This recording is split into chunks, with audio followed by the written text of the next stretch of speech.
Thank you, Goro. Delighted to be here. Probably more delighted to be here if it was 8:30 and not 6:30. People wake up very, very early here.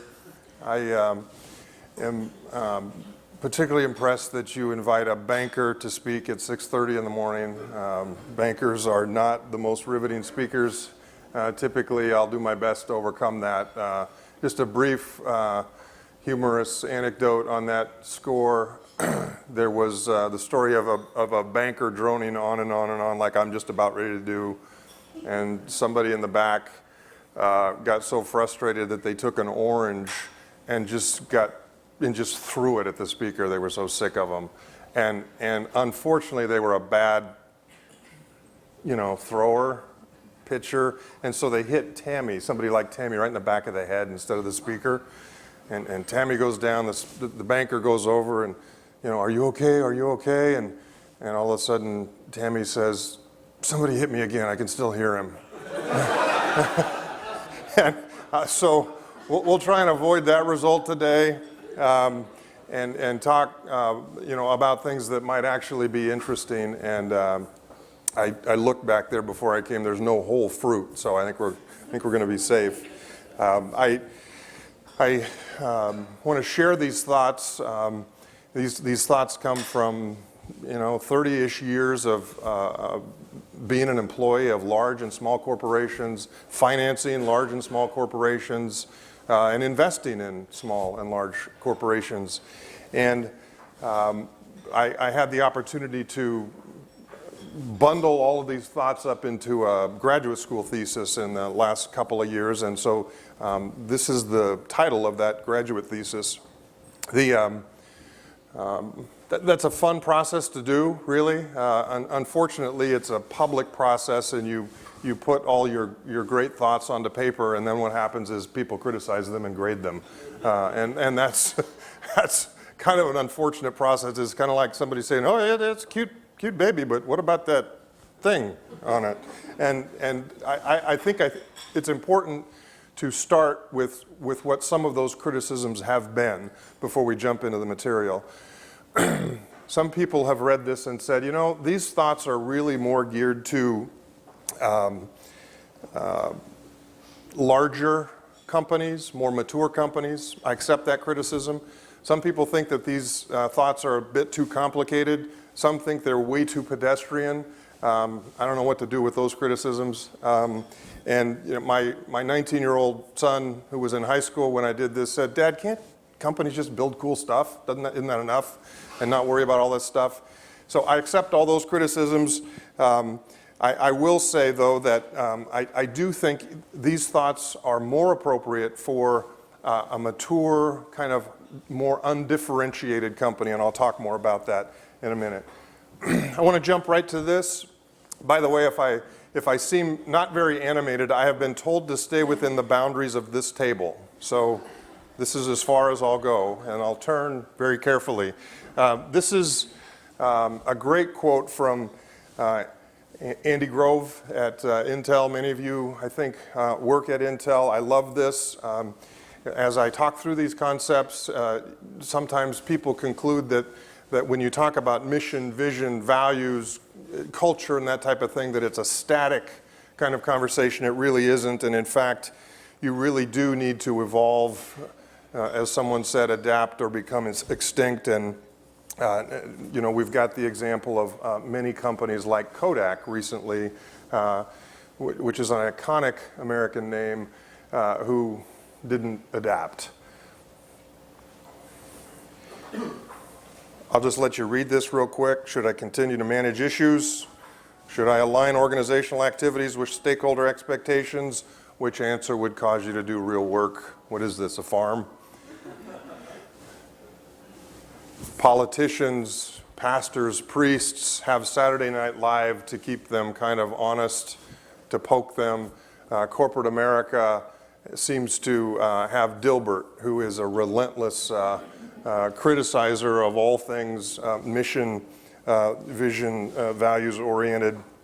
And so as you talk about these kind of topics, there is no question that there is a big cynicism index when you jump into things like mission, vision, and values, and it's often viewed as something where C-suite people have their head in the clouds, and what they really need to be talking about is the clock speed or the actual product specifics. And so understanding that, I think precision can help keep our heads out of the clouds. The talk is entitled Aligned Leadership or Leadership Alignment. Defining some terms, leadership is the ability to guide, direct, or influence people. Alignment is positioning something for proper performance. Aligning a car, the tires on a car. And so the core question is how do we as leaders in the business community use this influence to position organizations for proper performance?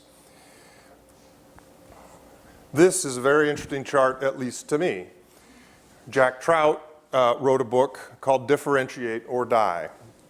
And on the right side of the chart, he outlined companies that have very, very high significant differentiation.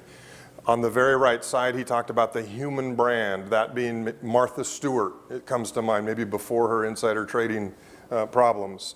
Oprah, Jordan, etc. On the very left side are companies that are in businesses that are undifferentiated. Can you guess where banking falls on this? What? Was that easy?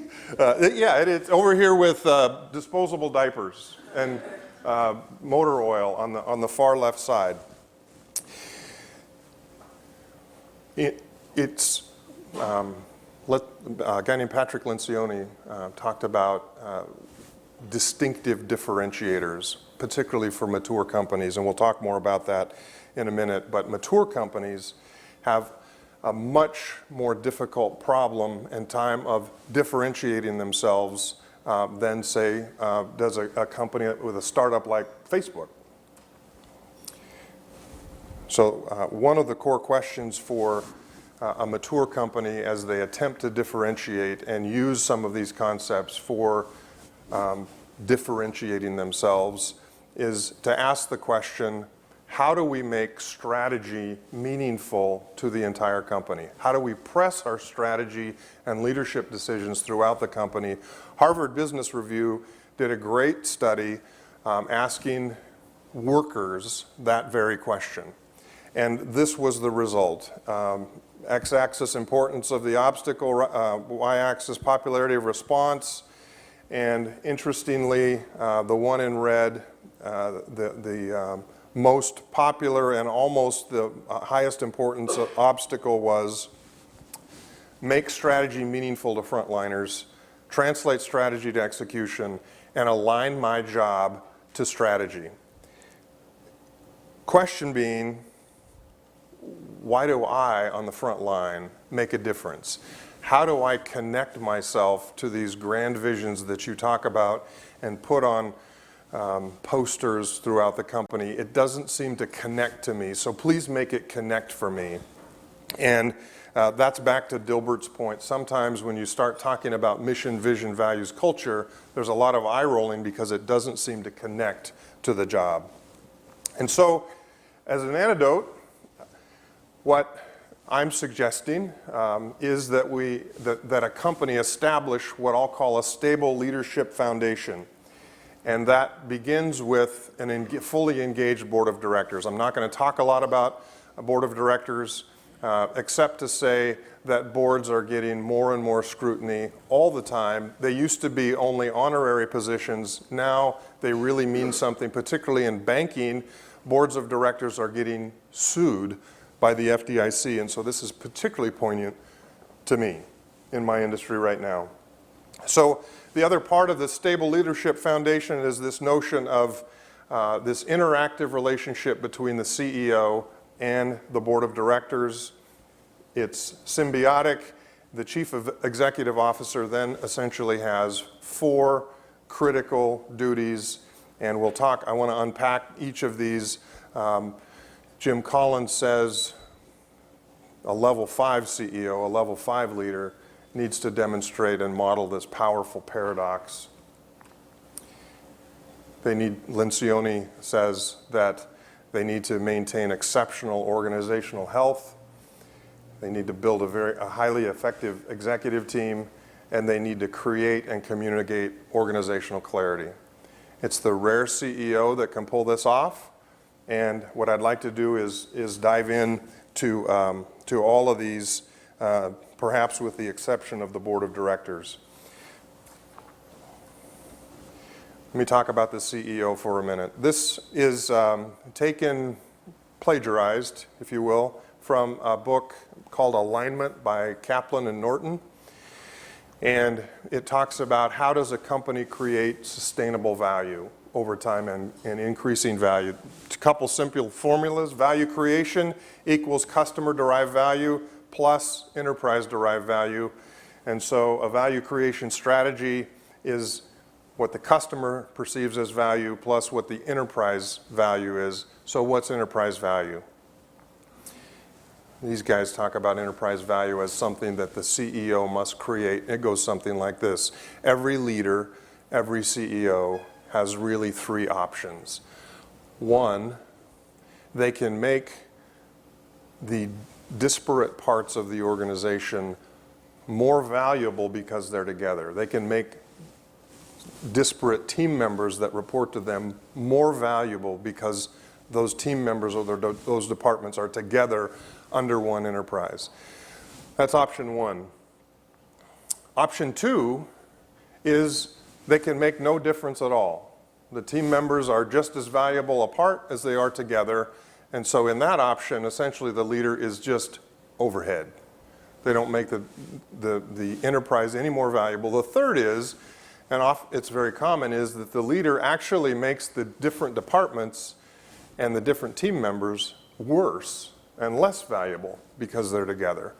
The leader that is able to execute option number one, where there truly is synergy, where there truly is more value because these departments are together, has created enterprise-derived value, according to Kaplan and Norton. That is a rare CEO, and that's also why they're paid so much if they're able to do that. So, drilling into the CEO, also modeling the powerful paradox. Interesting thought here. Very, very popular thought now because Collins' book, Good to Great, is so well read. This level 5 leader demonstrates this paradoxical blend of personal humility and professional will. They will fire their brother if it means making the company more successful, but they're also probably someone who stays out of the spotlight. He talks about when success happens, they look out the window and give credit to staff. When blame is to be placed, they look in the mirror and say, "It's my fault." Unusual individual. The next box at the top of that foundation was organizational health, and this box, this is one tool stolen from GE, and I want to read something to you just real quickly from Lencioni. Most executives, he says, spend considerable time and energy in search of competitive advantage, usually in areas like strategy, technology, marketing, and other fields that are based on intellectual property or capital. That's smart. Unfortunately, the ubiquity and flow of information has reduced the sustainability of these types of advantages such that companies enjoy shorter periods of differentiation than ever before. This trend will most certainly continue and most likely accelerate. However, there is one competitive advantage that is often ignored. What is more, it is as sustainable as it ever has been because it is not based on information, intellectual property at all. What I'm referring to is organizational health, and it occupies a lot of the time of extraordinary executives. Organizational health is a pretty fragile thing. GE has developed just a little tool where they put every employee through a grid and they say, have you made your numbers, yes or no? So are you executing? 2, do you exhibit GE values, yes or no? When you get a yes, yes on those, you have someone who's, you're probably going to go forward with this company. When you have a no, it should be an easy departure. The tough ones are the yes, no's, and no yeses. And you can imagine that the most difficult person to get rid of in a company is someone who makes their numbers and doesn't demonstrate the core values of the company. GE concluded that those are the most dangerous people in the company. And those are the people you have to be very, very deliberate about either getting them value-centric or getting them with another company where they are. I like that tool, but I also know how hard it is to execute in real life. This is the now famous chart from Patrick Lencioni, the 5 dysfunctions of a team, essentially creating a fully engaged executive team built around the mission, vision, values of an organization. He says if you don't have trust on the bottom of the pyramid, you're not going to fight right. So you won't have conflict. You'll then reach kind of passive-aggressive kind of decisions. There will then be no accountability, no feet to the fire, and you will get no meaningful results over time. A strong CEO, absent a fully engaged and effective executive team, is going to be very, very difficult, find it very difficult to execute in a company, according to Lencioni. Finally, this creation of organizational clarity, returning to the Harvard Business Review study. Essentially, it was tell me why I matter. That's what employees are saying. Tell me why I matter. Communicate to me organizational clarity. Communicate to me why my job is taking us where we're needing to go. And so these next things that I'm going to talk about are tools that the CEO can use to establish this organizational clarity. So there's the leadership foundation, and here we get into mission, vision, values, culture, strategic plan, goals, and leadership expectations. I want to unpack those a little bit at a time here. Essentially, it's tell me why I matter, reinforce this connection between all of these grand thoughts and what my job is. And so just defining the terms quickly, the mission statement essentially is the company's statement about why they exist. The vision statement, of course, is a directional statement. Where are we going? Values, as we're executing, how do we behave? Culture, the kind of the unwritten rules maybe that are more important than even the written rules. What defines us as we work? What's our course of action? How do we measure success? And then what do we mean as a company when we talk about a leader? What do we expect a leader to do?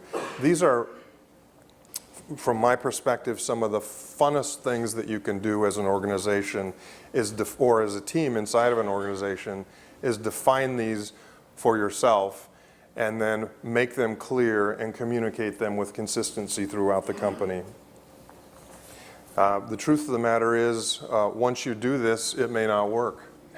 And then what you have to do is transform, according to Grove. So, to sum this up, essentially leadership alignment is taking all of the thoughts and conclusions and decisions of leadership and consistently pressing them throughout the company, clear throughout the company, so that there is great clarity amongst all of the employees. And the question, of course, is how do you do that? And my suggestion is that we use the metaphor of sighting a rifle.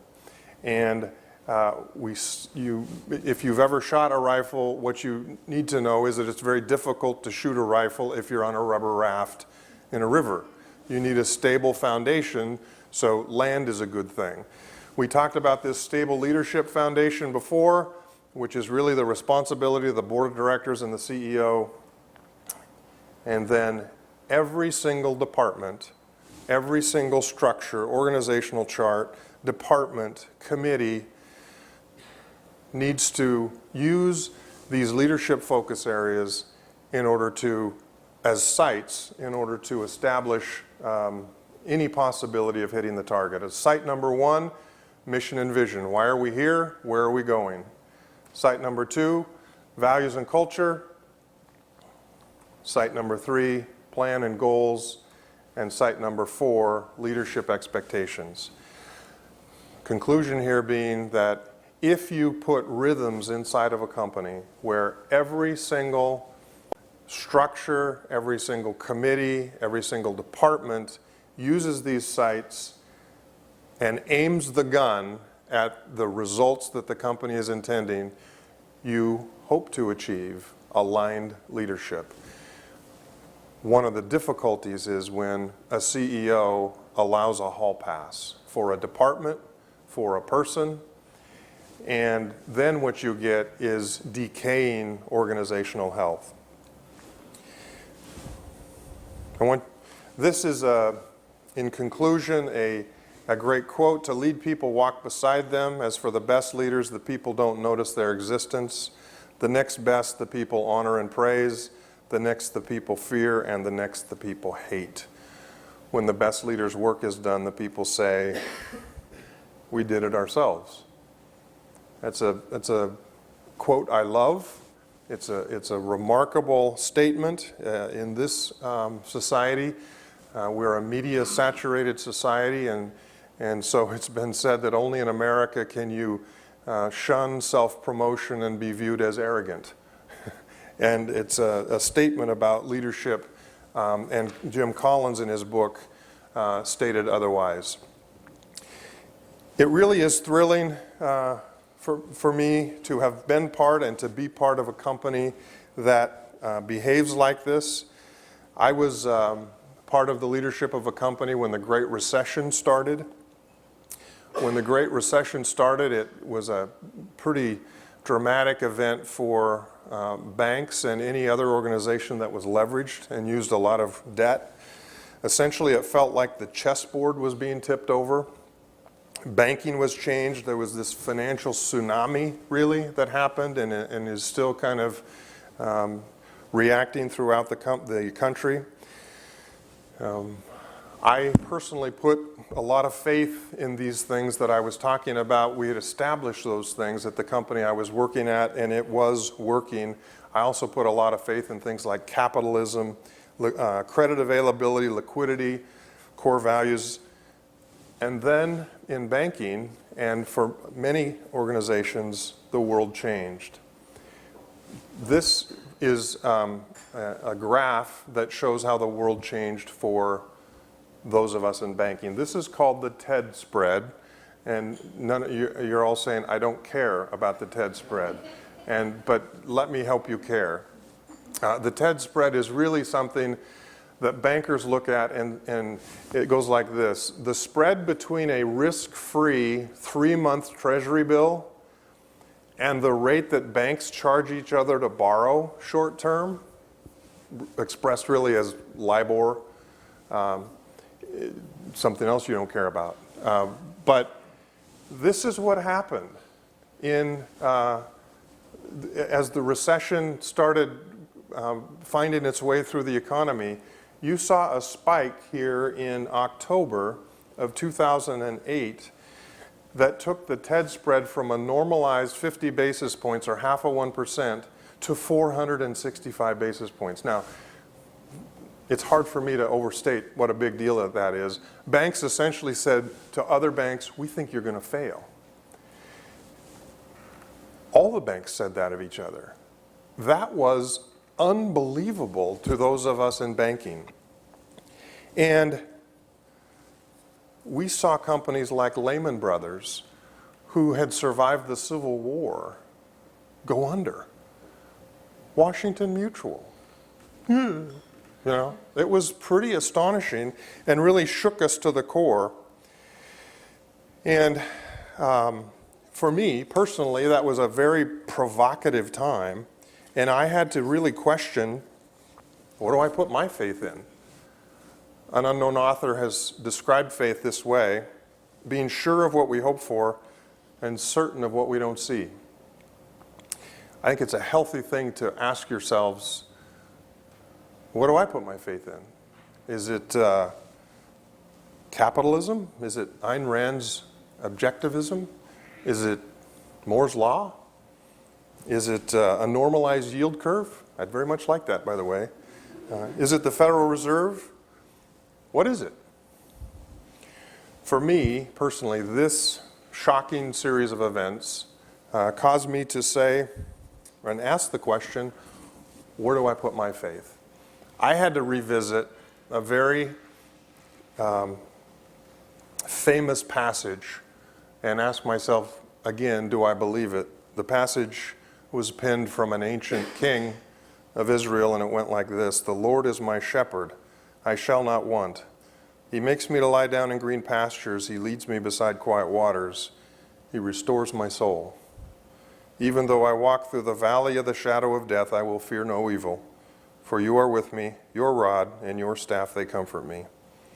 Ancient words, modern wisdom.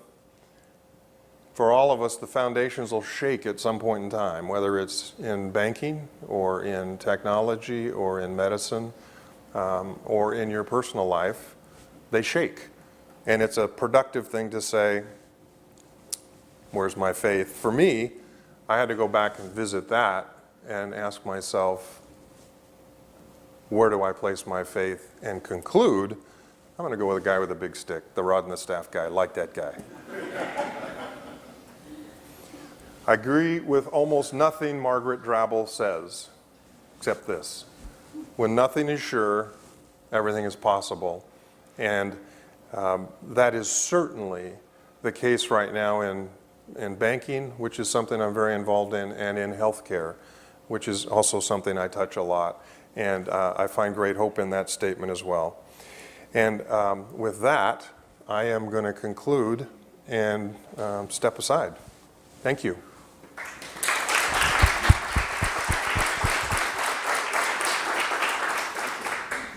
Thank you, Brett. Anybody have any questions? Again, if you could just speak loudly and I'll repeat it for Brett. So when you run into managers who have conflict? Yeah, who are undermining each other. Undermining each other, how do you help resolve that? My hope would be that you're in a company that has a clearly stated core values. My hope also is that one of the core values of the company is not undermine each other, please, and that you do have something that has been baked into the ethos of the company that addresses that, whether it says integrity, teamwork. I think Intel uses the term constructive confrontation. They haven't chosen the term passive-aggressive confrontation for good reason. And so what I would do is take those managers back to those foundational statements and say, somewhere in here we're violating those, and see if you could unpack it that way. When you had criticism that this was more applicable to large companies rather than small companies, was the feeling that it's trying to get this corporate alignment is too much overhead, or you have to give all passes, or how did that shake out? That criticism came from small companies who were really trying to build cool stuff, and that's where they were focused, and they said it takes too much time to do this, and what we need to be doing is working on the technology and looking at market share and flying around the country calling on people. We don't have time to do this kind of stuff. That's for later. I don't necessarily agree with that, but that's the criticism I got. Yeah, what are some of the symptoms that these companies that don't have aligned leadership, what they do? Well, ultimately, it's bad results. That's always the ultimate symptom. If you're at that point, you've missed a lot of symptoms along the way. And I think that's more where your question's going, is what are the symptoms along the way? I think some of the things that you see are a lot of unhealthy conflict, where conflict is unresolved, and people go like this, don't resolve it, and then pretend that it's resolved. I think you have people running from accountability and making excuses for why things didn't happen. There's a lot of blame that happens a lot in corporations without resolution. I think you also see people with other agendas. You know, that's the company's objectives, that's not my objective, and they're pretty public about that. You've got a lot of mischief when you see that kind of thing. What are the kind of things that board of directors are getting sued for? Are you talking about in banking only? Is it because I referenced that? Well, I'll talk about banking for a second. You know, banking, highly regulated. The board of directors has the ultimate responsibility for the safety and soundness of the organization. Many times boards were appointed as an honorary position, and then banks in particular have failed in the last several years. And what was once the poor board of directors who showed up for a meeting and got a few shares of stock and a nice scone, all of a sudden the bank failed, and they have become personally liable. And in fact, there's a story of one board, each of them got a bill from the FDIC for $60 million. And now that's still yet to be litigated, but it's an interesting and sobering thing to get a bill in the mail from the government for $60 million, which was their share of the lost capital. And that's what they're getting sued for, is catastrophic failure in banking. Yeah, what books do you recommend for starting off in values? So the ones I mentioned, I think, were the 4 Obsessions of a CEO by Lencioni, 5 Dysfunctions of a Team by Lencioni, almost anything that Lencioni wrote, and he's written, 10. I love The Effective Executive by Peter Drucker. I love The Speed of Trust by Stephen M.R. Covey, the son of Stephen Covey.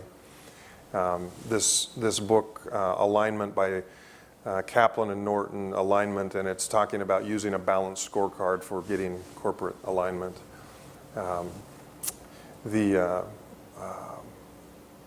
Jack Trout book on differentiation is a great one as well.